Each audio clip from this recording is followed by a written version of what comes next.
শ্রীমান মহাপ্রভু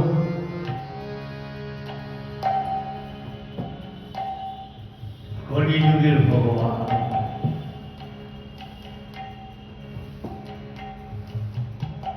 একদিন এই ঠাকুর নরোত্তম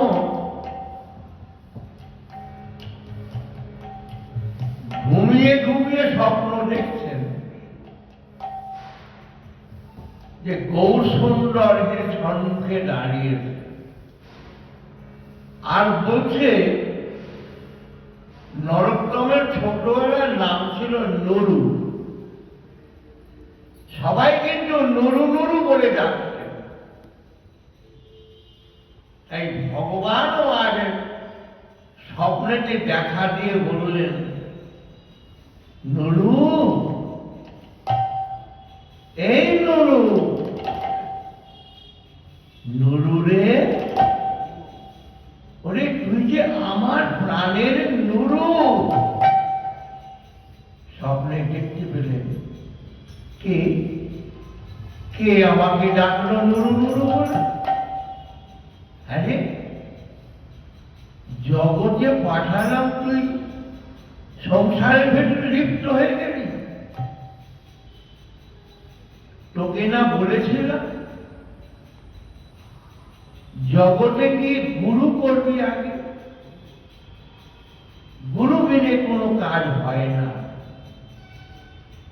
ও নুরু, ও তুই জগৎকে জানাবি, জগৎকে শিক্ষা দিবি, এই করবার জন্যই তো আমি তোকে পাঠিয়েছি। তুই কিনা এসে পিতা মাতার মোহতে ভুলে গেলি। যা, তোর গুরু এখানে থাকে না, তোর গুরু থাকে বৃন্দাবনে। তবে হ্যাঁ, বৃন্দাবনে যখন যাবি প্রথমে রূপ সনাতনের সঙ্গে দেখা করবি।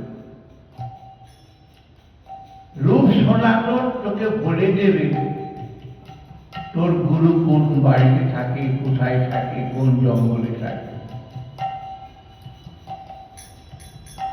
হঠাৎ প্রভাত হয়ে গেছে, চোখ মেলে চেয়ে দেখলেন, আর দেখতে পেলেন না, আর তিনি দেখতে পেলেন না। ঘুম থেকে উঠেই বলবলে চিন্তা করছেন, তাই তো এই রূপ আমি কোথায় যেন দেখেছি, যে রূপে কোনো তুলনা হয় না, যে রূপে জগৎবাসীকে কৃষ্ণ নাম দিয়ে মাতিয়েছিলেন, সেই ভগবানকে দেখলাম। সবাই বলতো তিনি রাধা কৃষ্ণ মিলিত তনু গৌর হরি। কৃষ্ণ, আমি দেখব, আমি যাব, আমি যাব সেই কৃষ্ণকে দেখতে। কোথায় কোথায় কৃষ্ণ, কোথায় কৃষ্ণ? আমি যাব সেই কৃষ্ণকে দেখব। আমার গুরু আছেন এখানে, এই গুরুর সঙ্গে সাক্ষাৎ করব, আমি দীক্ষা গ্রহণ করব। মা, মা গো, তুমি একটু তেল দাও তো মা, আমি আগে মাথা ঠান্ডা করি, স্নান করে আসি। ছোটবেলায় নুরু কৃষ্ণ বর্ণ ছিল, অর্থাৎ কালো করে দেখতে। মা হাতে তেল দিয়েছে আর ওই গৌর সুন্দরের নাম নিয়ে চলেছে। প্রভাতকালে তিনি নৃত্য করতে করতে ওই কালো বর্ণ রূপকে নিয়ে গঙ্গায় আসতে ধীরে ধীরে করে নামলেন।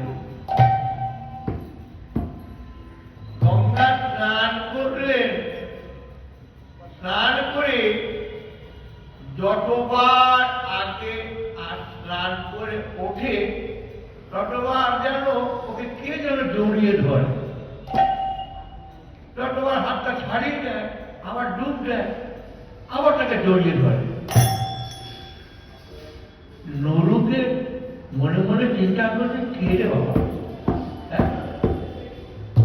আমাকে কি মেরে ফেলবে এই মনে মনে চিন্তা করছে। গঙ্গার জলে তো কত কি আছে, মা গঙ্গা শব্দ বয়ে বয়ে নিয়ে যাচ্ছে। আবার ডুব দিয়েছে, আবার ডুব দিতে জড়িয়ে ধরেছে, জড়িয়ে ধরে তার অঙ্গের ভিতরে প্রবেশ করলে। যে উঠে দাঁড়িয়েছে তারই কালো বর্ণটা আর রইল, এবার তার অঙ্গ খালি সোনার বর্ণ হয়ে গেল। আমার এরকম কালো ছিল, কালো আবার কি হলো আমার অঙ্গখানি, এত ফর্সা, এত রূপ আমার, নিশ্চয়ই মহাপুরুষ কৃপা, তার কৃপা ছাড়া আর আমি যাই বাড়িতে যাই। এই বলে নুরু ছুটে এলেন বাড়িতে। বাড়ির দরজাটি কেমন বন্ধ ছিল, দরজার শিকড়টা খটখট খটখট করছে, কেউ সাড়া দিচ্ছে না। বলে বাবা এত সকালে কে এসেছে, কে এসেছে এত সকালে? মনে মনে চিন্তা করছে। মা উঠে পড়েছে, মা উঠে পড়ে দরজাটা খুলে, কে বাবা তুমি, কে তুমি? মা কে, মা কে, মা তোমার? আমি তোর মা নয়, আমি তোর নুরু গো। না না না না না, ও কথা বলো না, নুরু আমার এরকম ছিল না। নুরু তো কৃষ্ণ বর্ণ ছিল, সে নুরু কোথায় গেল? বলে মা আমি তোমার সেই ছেলে, আমি তোমার ছেলে নুরু। বলে তা কখনো হয় নাকি, তোর এত রূপ? বলে জানো মা, তবে বলি শোনো, গঙ্গাকে স্নান করতে গেলাম, যেই দুবার তিনবার আমি ডুব দিলাম, আমাকে কে যেন জড়িয়ে জড়িয়ে ধরল।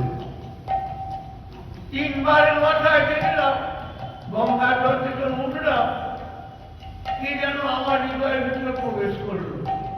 আমি ভালোভাবে বুঝতে পেরেছি মা। তারপরে আমার এই দেহ খারাপ সোনার বর্ণ হয়ে, এমন সময় দৈববাণী বলে, নুরু নুরু। গভীর জঙ্গল, এই জঙ্গলের ভেতর দিয়ে চলেছে।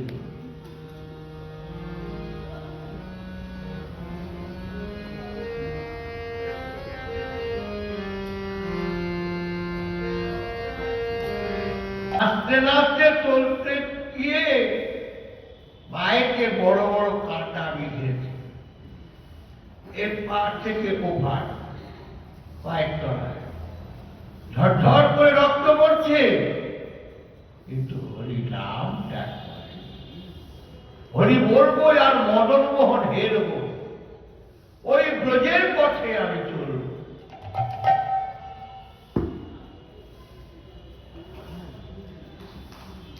অবশেষে সে আর পারলেন না, একটি বৃক্ষের তলে গিয়ে বিশ্রাম নিলেন। পায়ে কাঁটা ফুটলে কেউ থাকতে পারে তো? ভগবান নয়, এ তো মানুষ সাধনার পথে এগিয়ে চলেছে। ভগবান পরীক্ষা করে দেবে না? যেমন সোনার দোকানে পরীক্ষা করে এক কষ্টি পাথরে, এটা আসল না নকল। ঠিক ভগবানও তাই, এই কঠিন কঠিন বেছে বেছে এই সবগুলো উত্তীর্ণ হতে হবে। যারা এই পথের পথিক, যারা তারা কষ্ট করে,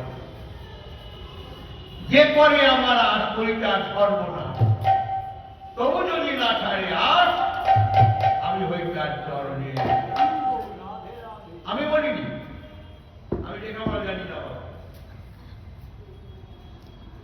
শাস্ত্রকাররা বললেন যে করে আমার আশ, ভগবানকে ডাকতে কারো বাধা নেই, সবাই ডাকে, কিন্তু ডাকতে ডাকতে সেটা অধৈর্য হয়ে চলে। ধৈর্য ধারণ, ধৈর্য ধারণ করো তুমি।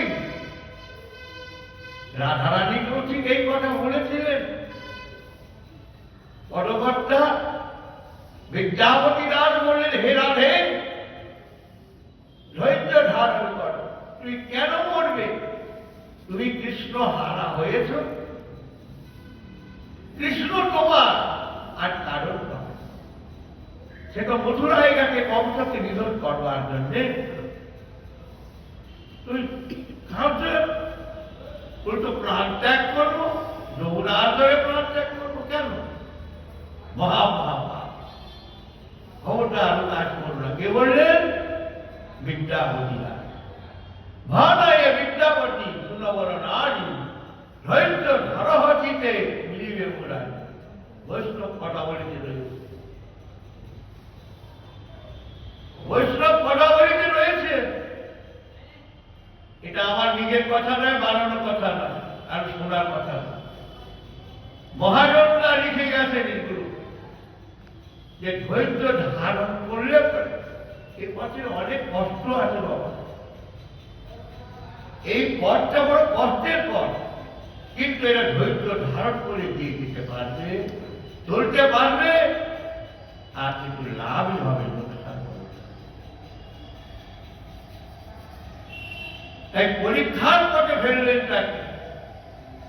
বৃন্দাবনের গুরুর কাছে যাবে, কেমন করে গুরুর কাছে যাবে?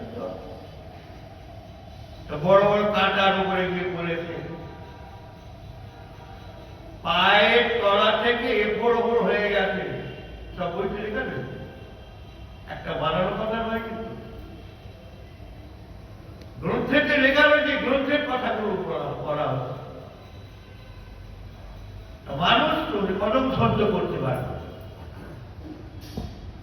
সহ্য না করতে পারে পড়ে গেছে।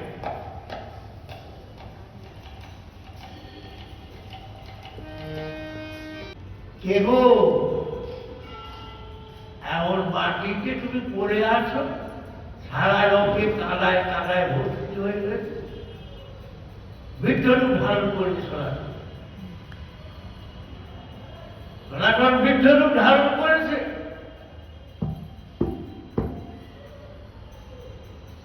করে এত রাত্রিরে সারা মনটা আলোকিত করে রেখেছে, কিন্তু অন্ধকার নেই। তাহলে তো আলোর পথে দিতে চায়, আলো সন্ধান দিতে হবে। যখন জোর করে ডাকলে, কে গো, এইভাবে পত্রিকাতে পড়ে রয়েছে ওই অন্ধকারে, ওঠো ওঠো বলছি, ওঠো। ধীরে ফিরিয়ে উঠে বলল, আরে তোর পাটি রক্ত বেরোচ্ছে। ও কিছু না, আমার বলি, আমাকে সাজা দিয়ে দেব। আমি বলি বলতে বলতে বৃন্দাবনে যাব, আমি বৃন্দাবনে আমার কৃষ্ণকে দেখবো। আমি নয়ন ভরে দেখবার জন্যে আমার গৌরী পাঠিয়ে দিয়েছে, আমি সেই কৃষ্ণকে দেখবো। চোখের জলে ভেসে গেল। সনাতন ঠাকুর নিজের হাতে কাঁটাটাকে বার করে দিলেন, আর হরে কৃষ্ণ হরে কৃষ্ণ হরে কৃষ্ণ নাম করলেন। আর রক্ত পড়ে না, পাও শুকিয়ে গেল। ঠাকুর নরোত্তম জিজ্ঞাসা করলেন, তুমি কি আমার গৌরহরি? তুমি কি আমার গৌরহরি? না গো না, আমি এই গোল জঙ্গলে ঘুরে ঘুরে বাড়ি সাধু সন্ন্যাস খাওটা কি? কেন ফলমূল আছে, কত গাছপালা রয়েছে, ফল আছে, আমার ডিউটি নেই। আমার একটু বৃন্দাবনে নিয়ে যাবে? হ্যাঁ চলো।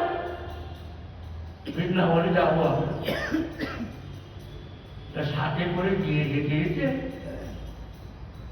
নরকম অন করতে থাকবে।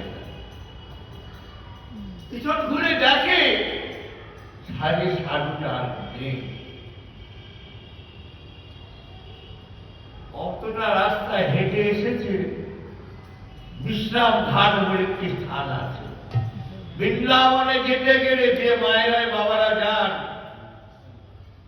বিশ্রাম ঘাটে গিয়ে একটু বিশ্রাম করবেন, আর সামনে একটি বিরাট পুকুর মতন আছে, ওই জলে গিয়ে স্নান করবেন।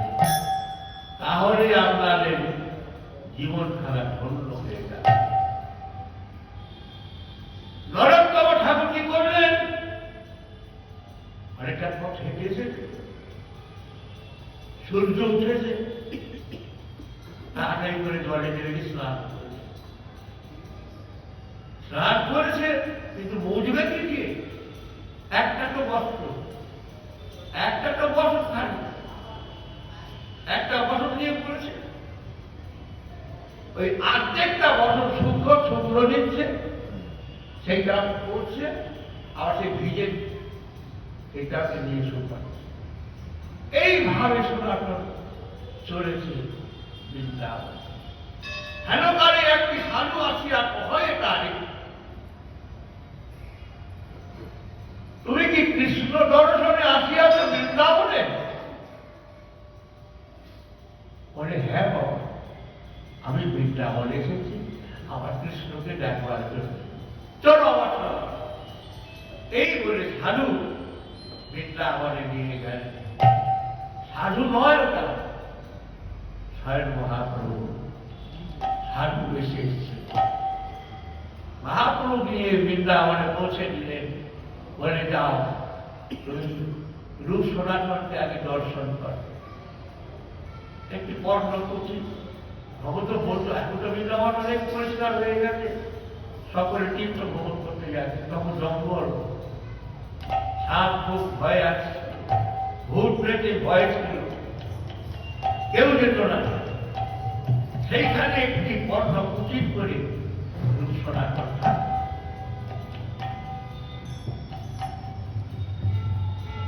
সেখানে গিয়ে তিনি করলেন কি,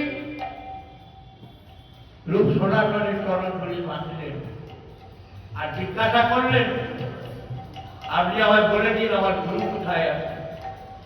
তোমার গুরু গুরু কি নাম? আমার গুরু কি নাম তা তো আমি জানি না, তবে মহাপ্রভু বলেছে সনাতনের কাছে তুমি দিয়ে দেখবে।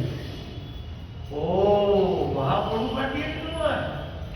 তোমার গুরুর নাম কি জানো? লোকনাথ।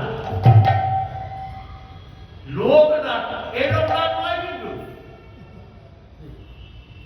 অনেকে মনে করবে এই লোকনাথ নয়। তিনি সাধনার পথে অগ্রসর হয়েছেন, পূর্ণ হয়েছে তার সাধনা। তাই সনাতন ঠাকুর বলে দিলেন, সোজা করে চলে যাও, ওইখানে দেখবে বাবা লোকনাথ রয়েছে। সেই পাড়াটা কিন্তু বিরাট বড়, 1 ঘন্টার পাড়া, কিন্তু কি করবো, সময় নেই।